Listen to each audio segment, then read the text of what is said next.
Okay, we have finished where we knew the variance, and now in this part we don't know the variance. The variance is unknown. So inference on the mean. We will try to make inferences on the mean of a normal distribution. We always use the normal distribution when the variance is unknown. So what's the case? The mean mu is unknown and the variance is unknown. When can we face these kind of problems? These kind of problems may be faced at the beginning of any new production. So it hasn't been for a long time you're producing. You just started to produce, so you need to keep on taking some samples and measuring what you want to measure. So you wouldn't know the mean and the variance. They didn't get standard until now. So since variance is unknown, it may be estimated by S squared. So we will estimate the sigma square, the variance of the population, from the sample variance. If we replace sigma by S, we have the test statistics as T.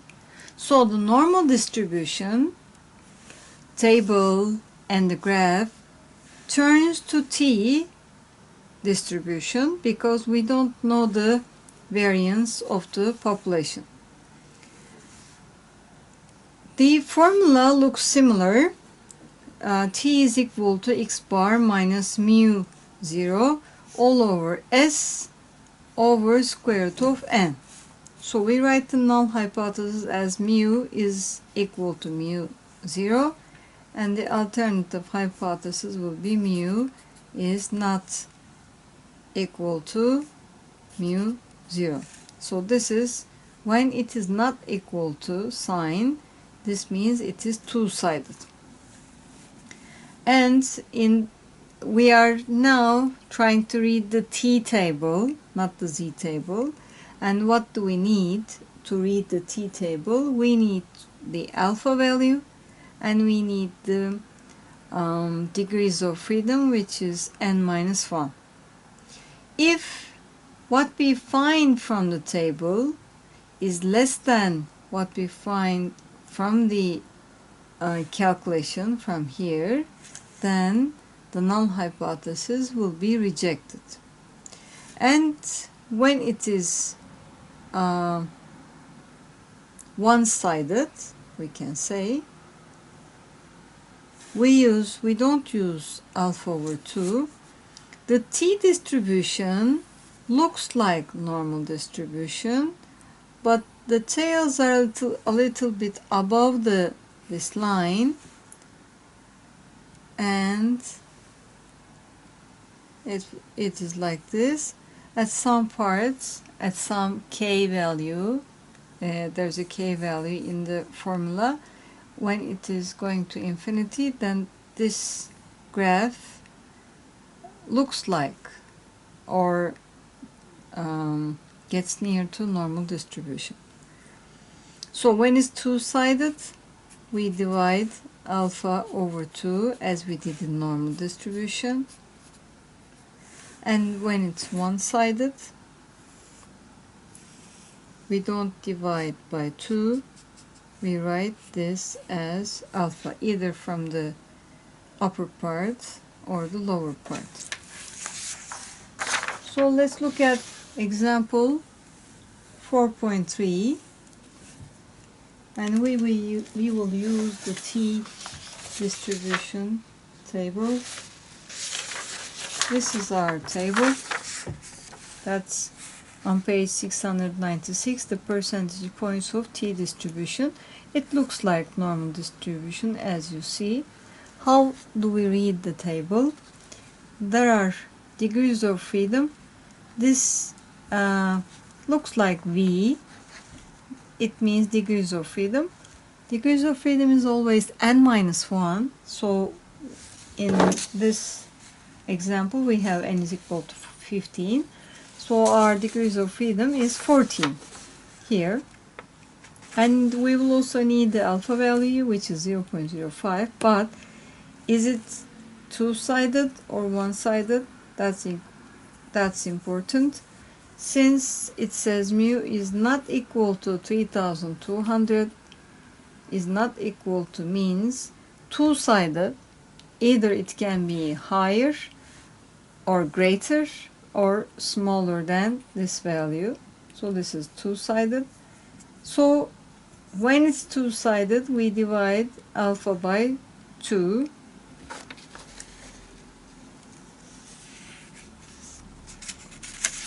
Before reading the t statistics, we need to calculate something. Let's try to explain the calculation. In example 4.3, we can look at from the book also. It's given that we have some numbers to calculate the mean and the standard deviation of the given example, given question. Let's look at here. We have 15 samples, and for each sample, stabilized viscosity is recorded. So we add all of these and divide by 15 to get the average, and then try to calculate the standard deviation. Let's look at the question. Here they are all added and then divide by 15, so the average is 3210.73. How do we calculate the standard deviation? This is another formula for calculating standard deviation. We take the square of each value. We had 15 values, square of it, then subtract from this value the addition of all the numbers and square them. So this is all the numbers, added all the numbers before dividing by 15, add all the numbers, square them, and then take divide by 15, then subtract from this value all over. You know, this for the standard deviation we divide by n minus 1. So this is 15 minus 1, and it is 14. When we do the calculation, the S is equal to 117.61. So these are our values. Let's look at the formula, how we calculate the t value. X bar is, calculated here. So we put it in its place. And for hypothesis testing, we have the mu, the mean stabilized viscosity, as 3200. So this place will be estimated mu, maybe mu 0. This is the standard deviation of the sample all over square root of 15. So that's equal to 0.35 as t value. This is calculated. Now, how will we read the table for t distribution? What do we have? We had alpha 0.05. We divided by 2 because it is two-sided, as we said. So t 0.025, comma 14. Let's look at the table. We will look at 14.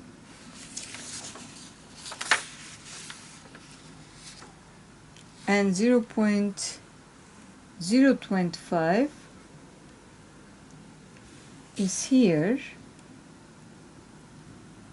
So when we go to 14, it is 2.145.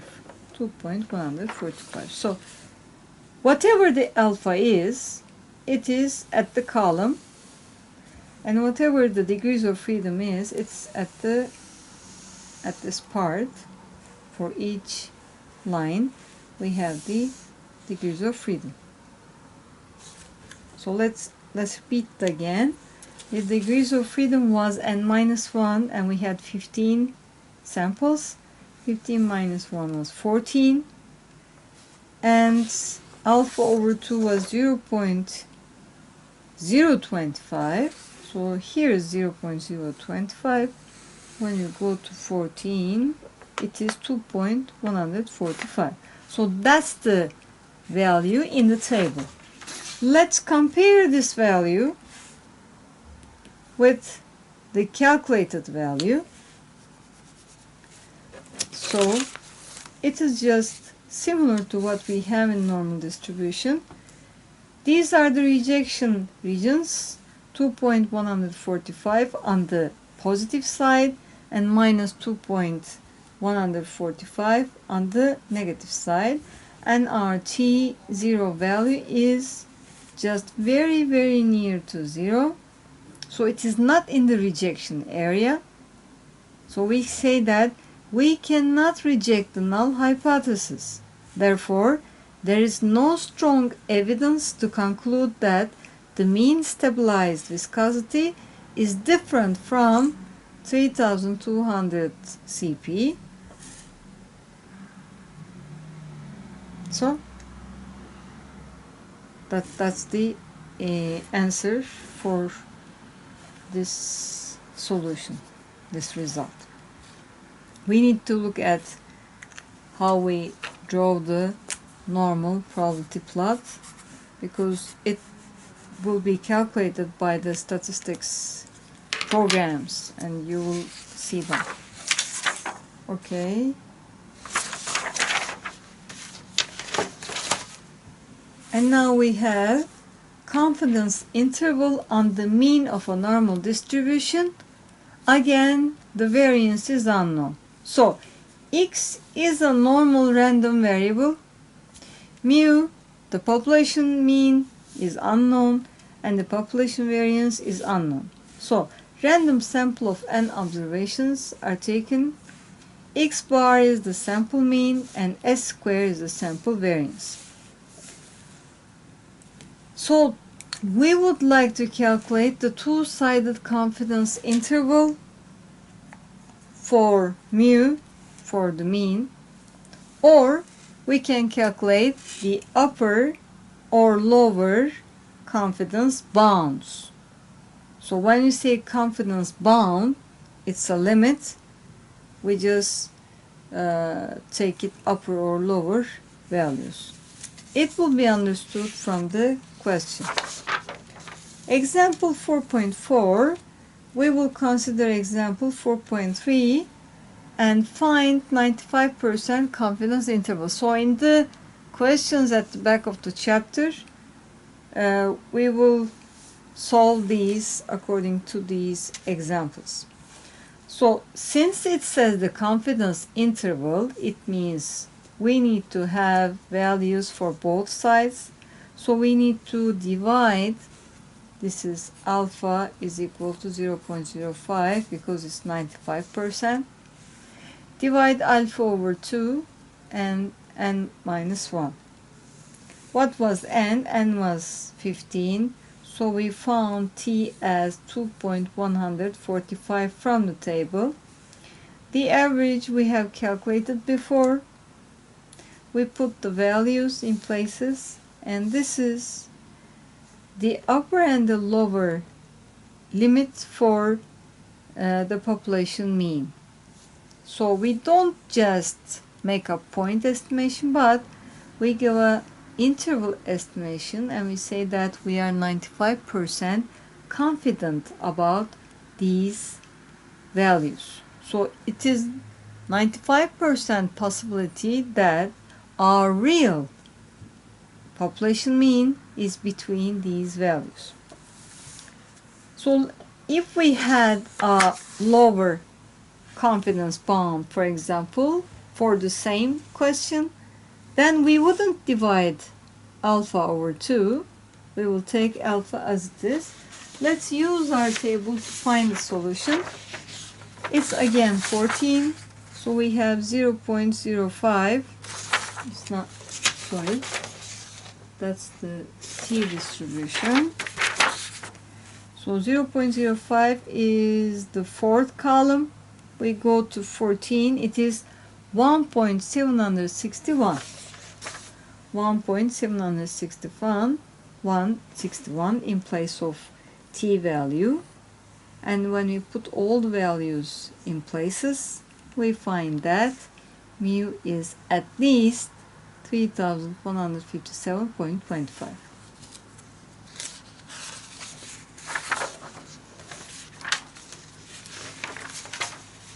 Confidence interval on the variance of a normal distribution. Since we said that the variance is unknown, then it is most probable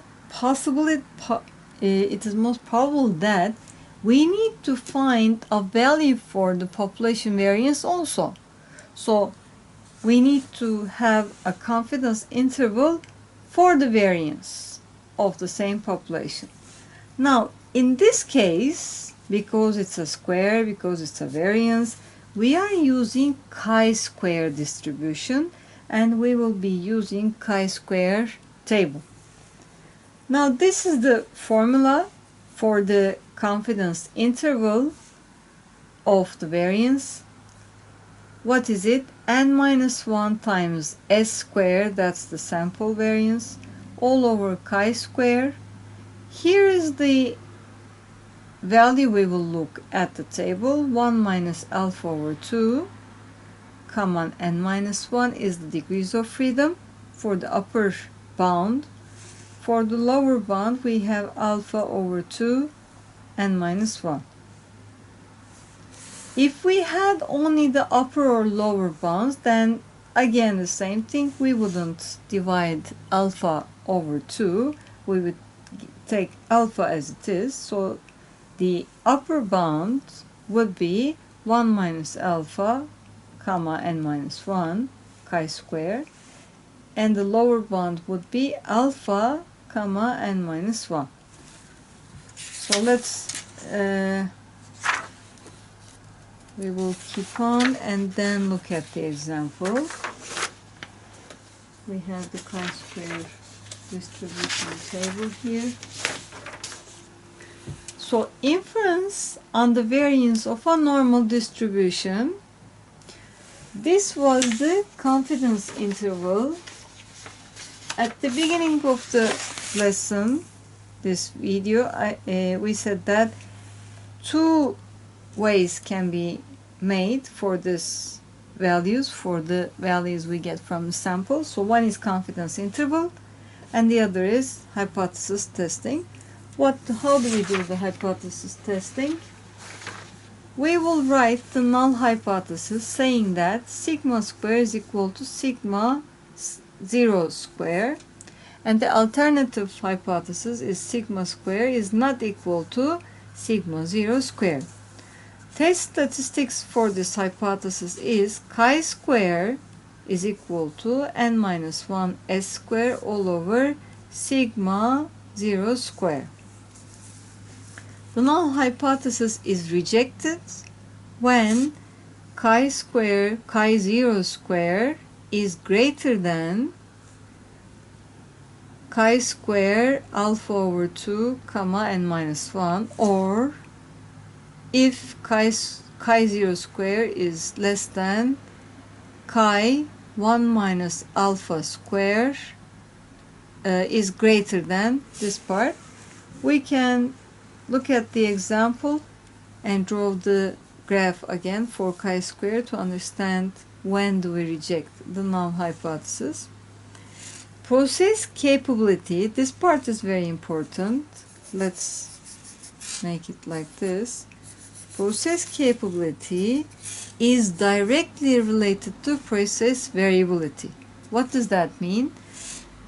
The variability of this production is high because it is widespread between numbers, but this is shorter than this part, so A is greater than B, it's written.